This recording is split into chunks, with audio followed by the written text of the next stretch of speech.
দর্শক শ্রোতা, ছাত্রদের নতুন দল নতুন প্রার্থীতে যোগ দেওয়ার জন্য সবাই নাকি বিমুখ হয়ে আছেন। অনেকে বলতেছে যে আপাতত কোনো পার্টিতে যোগ দিচ্ছি না, আপাতত আমরা ইফতার পার্টি নিয়ে ব্যস্ত আছে। কিন্তু না, এরই মধ্যে ছাত্রদের নতুন দল ন্যাশনাল সিটিজেন পার্টি এনসিপিতে যোগ দেওয়ার জন্য নাকি মানুষ হুমড়ি খেয়ে পড়েছে। এবং সবচেয়ে আশ্চর্যজনক কথা হচ্ছে, গণ অধিকার পরিষদের সদস্য সচিব নুরুল হক নুরু নাকি তার নিজের দলকে বিলুপ্ত করে এবং তারা নাকি এনসিপিতে যোগ দিতে যাচ্ছেন। কথাটা কতটুকু বাস্তবসম্মত? নাগরিক পার্টির এই আশ্চর্যজনক কথা রীতিমতো সবাইকে অবাক করেছে। এনসিপির অন্যতম সদস্য আব্দুল হান্নান মাসুদ এবং অন্যতম সমন্বয়কও বটে, তিনি বলতে চাচ্ছে নুরু ভাই নিজেই নিজের দল বিলুপ্ত করে আমাদের সাথে যুক্ত হওয়ার আশা ব্যক্ত করেছেন।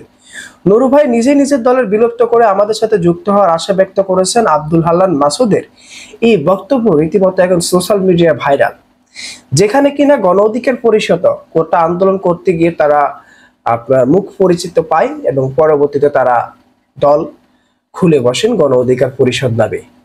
এখন সেই গণ অধিকার পরিষদের সদস্য সচিব হিসেবে বর্তমানে আছেন নুরুল হক নূর।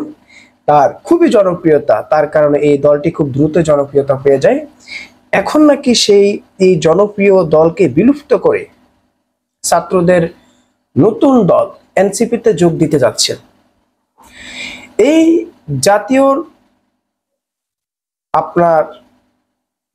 জাতীয় নাগরিক পার্টি যে দলটি খুলেছে, অনেকে এই দলে জায়গা পাওয়া না পাওয়া নিয়ে কিন্তু শুরু থেকে একটা হইহুল্লোড় অবস্থা চলতেছে। ঢাকা বিশ্ববিদ্যালয়ে ধাওয়া পাল্টা দেওয়া থেকে শুরু করে পদ নিয়ে অনেকে কারাকারি করেছে এবং অনেকে সাথে সাথে পদত্যাগও করেছে।